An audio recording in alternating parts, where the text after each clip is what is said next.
Welcome प्यारे बच्चों। तो चलिए स्टार्ट करते हैं। 1 दिसंबर की वर्कशीट, आपकी प्यारी सी वर्कशीट है क्लास 7 के लिए, मैथ्स की हिंदी मीडियम। घातांक और घात, ठीक है, घातांक और घात से रिलेटेड आपकी नेक्स्ट वर्कशीट है ये।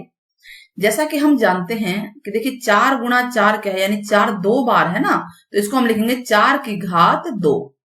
अगर 4 गुणा 4 गुणा 4 हो तो ये कितनी बार 4 है, गिनो, 1 2 3 बार, तो इसको लिखते हैं 4 की 3। तो इसी तरह से अगर हम देखें कि 4 की 2 और 4 की 3, 4 की घात 2 और 4 की घात 3 को गुणा करना हो तो इसका मतलब ये टोटल कितनी बार 4 हुए थे बताओ। 2 बार यहां हुए थे, 3 बार यहां गुणा हुए थे, यानी 4 को 5 बार गुणा किया जाएगा। 1 2 3 4, 5 बार 4 की घात 5। या हम इसे सिंपल ये भी लिख सकते हैं क्या कि 2 और 3 घात को जोड़ दिया जाए तो 5 आ जाएगा। आ जाएगा कि नहीं आ जाएगा। तो यानी अगर हमें ऐसी संख्या दी हुई है 4 की घात 3 गुना 4 की घात 4, तो हमें इसको 3 बार और 4 बार लिखने की जरूरत नहीं है।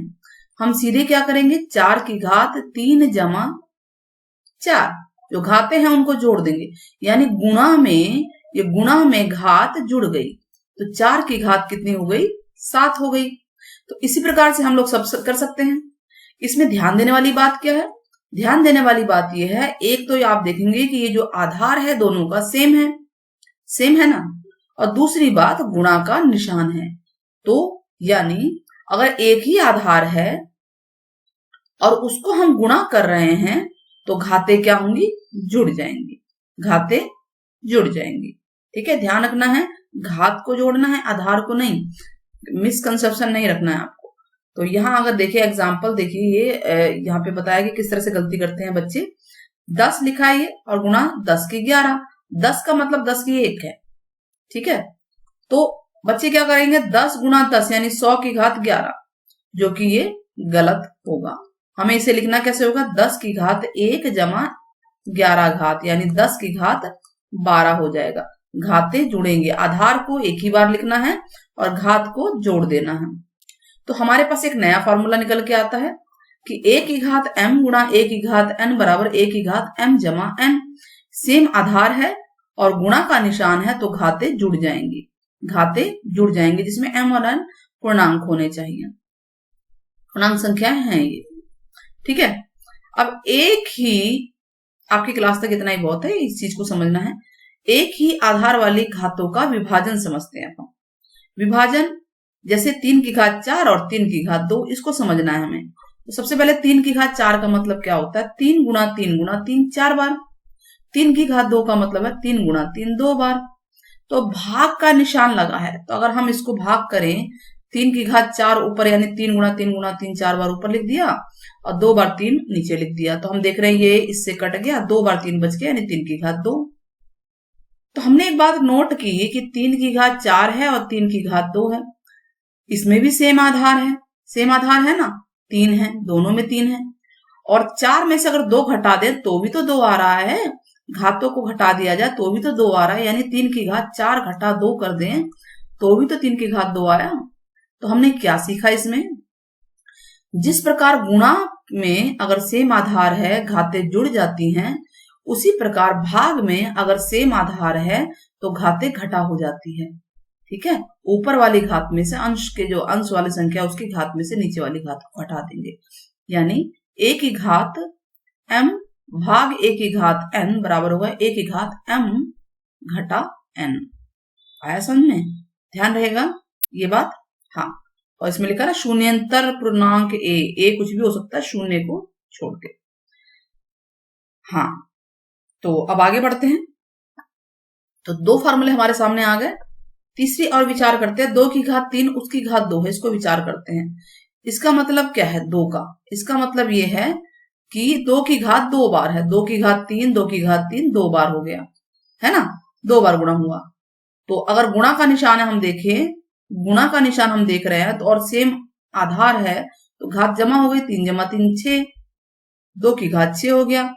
तो हमने ये भी देखा कि अगर हम इसको सीधे गुणा कर दें 3 गुणा 2 तो भी तो 6 आ रहा है। तो यहां से हमारा तीसरा फार्मूला निकलता है कि a की घात m और उसकी घात m n हो, कोई सी भी घात हो, तो ये दोनों घातें गुणा हो जाती हैं, mn हो जाती हैं। ठीक है, आप इसको देखिए, इसको सोचिए। अब यहाँ पे हम देख रहे हैं 5 की 2 है और 3 है यहाँ पे, या 5 की 2 और फिर 3 कौन सा बड़ा है। तो आप इसको करके देखिए, 5 की 2 गुणा 3 यानी 5 गुणा 5 और फिर 3, इसे गुणा करके देखिए। और यहाँ पे 5 की 2 की 3 यानी 5 की 2 तिया 6, 5 की घात 6 हो गया। यानी 5 को हमने यहाँ पे कितनी बार लिखा, 6 बार लिखा। ये 5 बार हो गया ना, एक बार और लिख देते हैं। तो हमें स्पष्ट नजर आ रहा है संख्याओं से ही कि कौन सी संख्या बड़ी है। ये वाली संख्या हमारी बड़ी है, इसको गुणा करके आप देख लीजिएगा। तो हमने 3 फार्मूले देखे, अब चौथा फार्मूला देखते हैं कि अगर अभी तक हमने देखा कि भाई आधार समान था, लेकिन अब यह है कि घात समान है। देखो 2 की 3, 2 की घात 3, 3 की घात 3। यहां हम देख रहे हैं कि घात समान है, यानी 2 की 3 बार लिखी और 3 की भी 3 बार लिख दिया। इसको हम ऐसे भी लिख सकते थे 2 गुणा 3, 2 गुणा 3, 2 गुणा 3, यानी 6 6 6 3 बार हो गया, 2 तिया 6, 2 तिया 6, 2 तिया 6, 6 की घात 3 हो गया, 6 की घात 3 हो गया, है कि नहीं। तो इससे हमें क्या निकल के आया फॉर्मूला, निकल के ये आया कि 2 गुणा 3 अगर सेम आधार नहीं हो लेकिन घात सेम है तो उसको एक बार लिख देंगे, घात को एक बार लिखेंगे। अब ये हो जाएगा 2 तिया 6, 6 की घात 3। आया समझ में। आप ये ए और बी का मतलब ये है कि ये दोनों आधार सेम नहीं है लेकिन घात सेम है, m और m। ठीक उसी प्रकार से भाग में बटे में अगर है तो भी ऐसे होगा, सेम आधार नहीं है, घात सेम है, तो हम इसे 2/3 पूरे की घात 4 लिख देंगे। तो हमारे पास 4 फार्मूले आए हैं बच्चे, उसको ध्यान से करना है। ठीक है, चारों फार्मूलों को आपको पहले कॉपी में लिख लेना है, उसके बाद सवाल स्टार्ट करना है। किसी भी संख्या यानी शून्य के अतिरिक्त और अगर घातांक शून्य है उसका मान 1 होता है। ये स्पेशल केस है। 2 की घात 0 है, 2 की घात 0 है, उसकी वैल्यू भी 1 है। 3 की घात 0 है, उसकी वैल्यू भी 1 है। 4 की घात 0, उसकी वैल्यू भी 1 है। यानी अगर हमें सॉल्व करना है तो ये 1 1 1 कितना हो जाएगा, 3 हो जाएगा। यानी किसी भी संख्या शून्य को छोड़ के कि घात अगर शून्य है तो उसका मान 1 होता है। चलिए सवाल देखते हैं। 2 की घात 5, 2 की घात 3, हम देख रहे हैं कि सेम आधार है और गुणा का निशान है, तो क्या होगा, ये घातें जुड़ जाएंगी। 5 और 3 8, 2 की घात 8 हो गया। ठीक उसी प्रकार से आप देखो सेम है आधार p सेम है और गुणा का निशान है, तो हम इस घात को जोड़ देंगे, 3 जमा 2 यानी p की घात 5 हो जाएगा। नेक्स्ट देखिए, -4 और -4 दोनों सेम है, तो -4 की घात, ये दोनों घात जुड़ जाएगी, 100 जमा 20, तो कितना हो जाएगा, -4 की घात 120। ठीक है, अगला सवाल देखिए, 2 की घात 5, 2 की घात 3, सेम है आधार, भाग का निशान है, तो घातें क्या होगी, घटा होगी, 5 में से 3 क्या 2।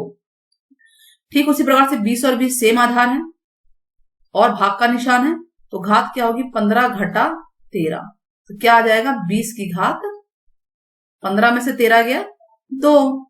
ठीक है, आपको इतना ही लिखना है। अगला देखिए, सेम आधार है 7 और भाग का निशान है, तो घात क्या होगी, 13 घटा 10, यानी 7 की घात होगी, 13 में से 10 गया 3।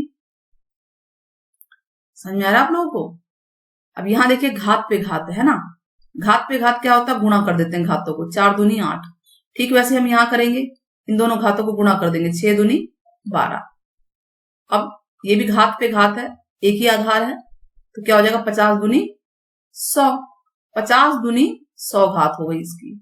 ठीक है, थोड़ा सा इधर लिख देते घात को। क्लियर हो गया। ये क्या किया, यहां पर एक मिनट थोड़ा सा ये है, 10 दूनी 20 होगा ना, 6 की घात 2 को 10 से गुणा कीजिए, 20 होगा। ठीक है, जैसे 4 दूनी 8 है, 10 दूनी 20 है, 50 दूनी 100 है। अब नेक्स्ट क्वेश्चन देखते हैं। हमने 3 कर लिए ना, 3 तरीके से सवाल कर लिए। चौथा क्या है, देखो आधार सेम नहीं है लेकिन घात सेम है, घात सेम है ना, 3 घात सेम है, आधारों को गुणा कर देंगे सिचुएशन में। यही किया था ना हमने, यानी 2 को 4 से गुणा करेंगे, 4 दूनी 8 की घात 3। ठीक वैसे देखो यहाँ घात सेम है, आधार सेम नहीं, तो हम क्या करेंगे, a और t पूरे की घात 2 हो जाएगा। अब यहाँ पे भी घात सेम है, तो -2 और -3 को गुणा कर देंगे, तो माइनस और माइनस कितना होता है बेटा, प्लस हो जाता है, 3 दूनी 6, 6 की घात 4। क्लियर हो रहा है, आपको समझ में आ गया ना। तो इस तरह से समझ में आना चाहिए सवाल। नेक्स्ट है भाग का निशान है सेम, देखो आधार सेम नहीं है लेकिन घात सेम है। इस ये वाला क्वेश्चन और ये वाला क्वेश्चन एक तरह से यहाँ पे गुणा कर दिया, यहाँ पे भाग कर देंगे 4/3 की घात 5। ठीक वैसे 2/b की घात 5 हो जाएगी, है ना, क्योंकि इसका भी घात सेम है, आधार सेम नहीं है, तो आधारों की भाग हो जाएगी। अब ये भी ऐसे होगा, घात सेम है आधार सेम नहीं है, तो 5/-2 पूरे की घात 6। तो इस तरह से हमारी ये वर्कशीट पूरी होती है। आपको समझ में आ गया होगा तो कमेंट बॉक्स में जरूर बताइएगा कि a की घात m है गुणा a की घात n है बराबर क्या होगा। आपके कमेंट का इंतजार रहेगा। अगर आपने वीडियो पूरी देखी होगी तो आप जरूर इस कमेंट को लिखेंगे। टेक केयर, बाय बाय बच्चों। सब्सक्राइब शेयर करना ना भूलें।